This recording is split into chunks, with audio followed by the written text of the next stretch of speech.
Herkese merhaba. Bugün, daha doğrusu bu hafta size ne çekeyim, nasıl bir video yapayım diye çok düşündüm ve zorlandım bir konu bulmaya açıkçası. Ve hatta Instagram'da da sormuştum size ne yapsam, bir önerileriniz var mı falan diye. Ama gelen öneriler de pek içime sinmedi. Mesela ne gibi öneriler geldi? Pavel'le nasıl tanıştığınızı anlatan bir video yapabilirsin dediniz. Öyle bir video yapmayacağım. Sanırım hiçbir zaman yapmayacağım. Çünkü biraz özel geliyor bana bu konu. Ve işte binlerce kişinin izleyeceği bir video haline getirmek istemiyorum. Başka ev turu isteyen olmuş. Şu an benim yaşadığım ev ortak bir ev. Yani 4 tane daha ev arkadaşım var ve eşyalı tuttuğum bir ev. O yüzden içindeki eşyalar, dekoresi falan filan bana ait değil. O yüzden göstermeye değer bir ev değil. Eğer şayet bir gün kendi evim olursa, içinde kendi eşyalarımla, kendi dekore ettiğim şekilde seve seve yaparım böyle bir video ama şu anki yaşadığım evde maalesef onu da yapmayacağım. Başka ne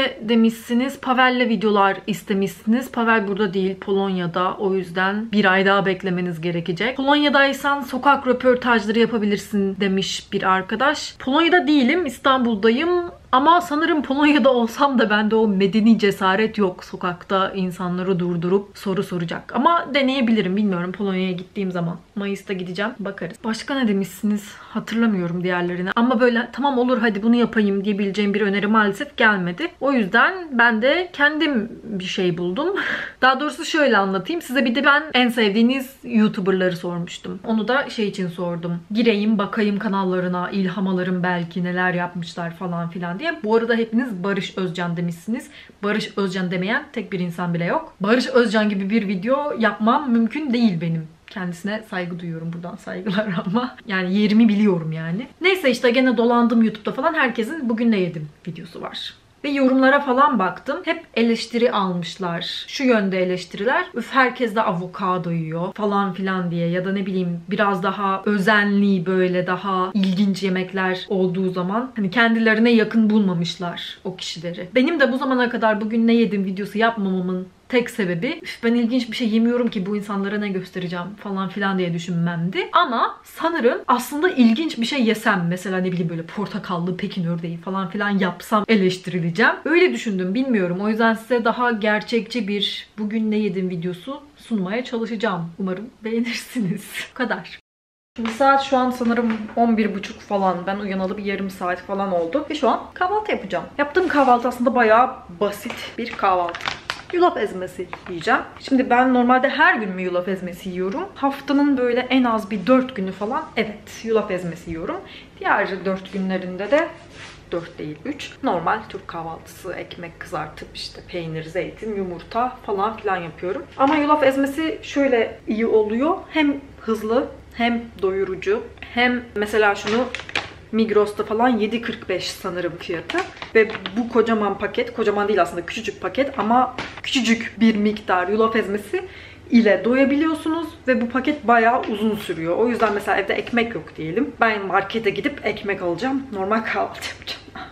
Direkt yulaf ezmesini çıkarıyorum. Onu yapıp onu yiyorum mesela. Tembellikten dolayı yaptığım bir şey. Şöyle gösteriyorum nasıl yaptığımı da.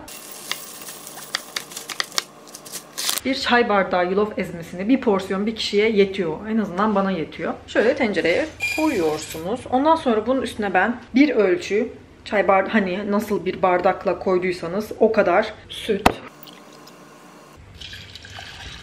Bir bu kadar daha su koyacağım. Hop, döktüm. Gene bu bardakla bir yarım bardak daha su koyacağım. Yani ölçü bir saniye. Yani ölçü bir ölçü yulaf ezmesine, yani yulafa 2,5 ölçü sıvı. Bunun hepsini süt yapabilirsiniz ya da hepsini su yapabilirsiniz.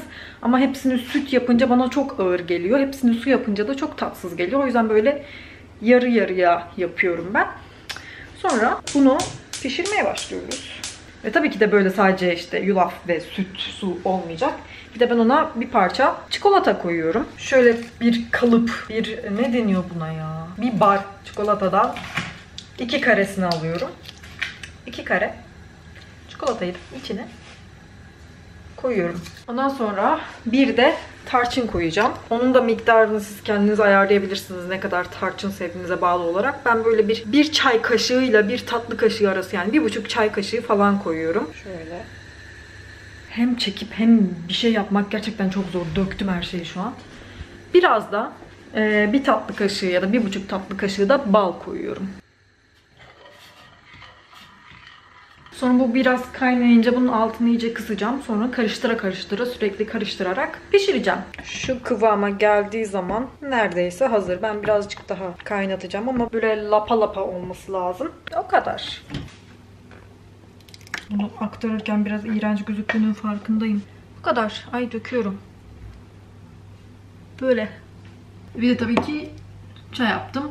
Bildiğimiz siyah çay. Sonra da böyle yatağıma gelip bilgisayarımın başına geçip böyle yiyorum yemeğimi. Eğer kırıntılanacak, dökülecek bir şey değilse. Size şeyi de söylemek istedim. Mesela avokado yiyorlar diye insanlara çok tepki gösterilmiş.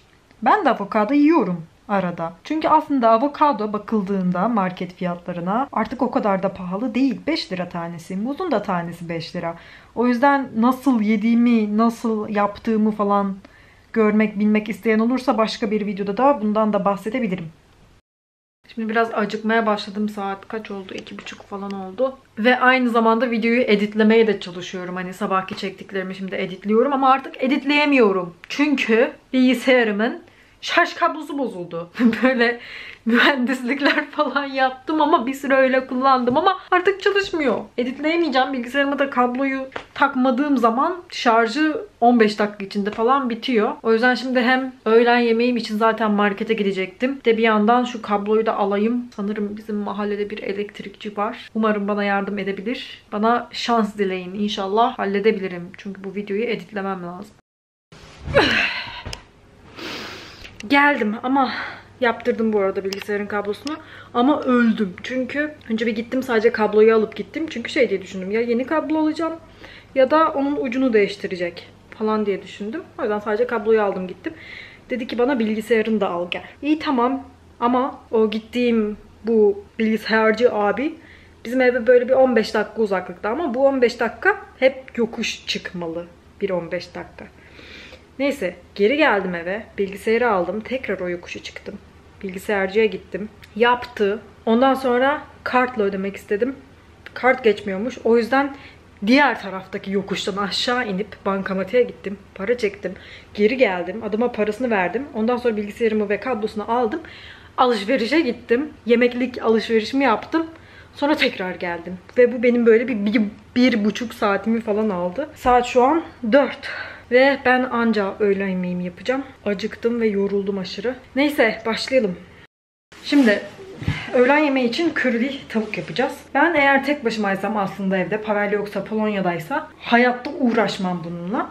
Ama Pavel buradayken çok sık yaptığımız bir şey aslında. Ya körili tavuk yaparız ya tavuk sote. Genelde böyle tavuklu bir şeyler yiyoruz. Tek başımayken ben genelde sadece makarna ya da hazır şeylerden işte nugget falan filan ya da sandviç, yumurta böyle geçiştiriyorum. Ama sizin için en azından birazcık bir efor sarf edip Pavel'deyken çok sık yaptığımız bir yemeği yapacağım. Malzemeler: tavuk göğsü, biber, soğan, köri, bir küçük paket krema, yağ, tuz, karabiber. Bir de yanına pilav yapacağım tabii ki de, normal beyaz pirinç pilavı. Pilavı koydum bu arada, pişiyor. Sanırım onu göstermeme gerek yoktur herhalde diye umuyorum. Körili tavuğa gelirsek. Şimdi önce soğanlarımızı. Bende şu an 2 tane minnak bir soğan var. İkisini de koyacağım. Siz bir tane orta boy koyabilirsiniz mesela. Doğruyoruz küp küp, küçük küçük. Sonracığıma soğanlar kavrulmak üzere burada yağ koyuyoruz ve soğanlarımızı biraz kavuruyoruz. Bu sırada da burada biberlerimizi küçük küçük doğruyoruz. Biberleri de koydum. Şimdi bunlar böyle kavrulurken beraber tavuğu keseceğim. Ama tavuk biraz büyük. Bir tane tavuk göğsü aldım ama biz normalde Pavel'le aldığımızda beraber yiyoruz. Bir tane tavuk göğsünden çıkan hepsini paylaşıp öyle yiyoruz. O yüzden bu bana biraz fazla gelecek ama olmadı akşama ya da yarın falan da yerim. O yüzden yapacağım hepsini gene de. Bunu da böyle kuşbaşı küçük küçük kare kare keseceğim. Soğanla biber kavrulduktan sonra şimdi de tavuğu koydum. Şimdi o da biraz pişti. Göstereceğim sonra yine ne yaptığımızı. Şimdi yemeğin sesinden inşallah beni duyabiliyorsunuzdur ama tavuk da bence yeterince pişti. Şimdi sırada Kremamız var. Kremayı direkt döküyorum içine. Ay, göstermiyormuşum şöyle. Yemeğimiz böyle iğrenç bir görüntü aldı. Ama sonunda gerçekten güzel olacak. Güvenebilirsiniz bana. Bildiğiniz restoranlarda yediğiniz körili tavuk gibi oluyor normal. Şimdi bunun içine ben baharatlarını koyacağım. Koyacağım baharatlarda 1 tatlı kaşığı falan köri, tuz ve biraz da karabiber. Onların kafama göre koyuyorum, ölçüsü yok. Köriyi falan koyduktan sonra böyle sarı renk alıyor. Şimdi ben bunu biraz daha pişireceğim. Tavuğu falan da iyice pişsin, aromasını böyle içine alsın. Bir de şu an biraz fazla sıvı. O da biraz katılaşsın. Sonra tamam. Bu arada pilavım zaten hazır burada. Son hali böyle. Kola var bir de yanında.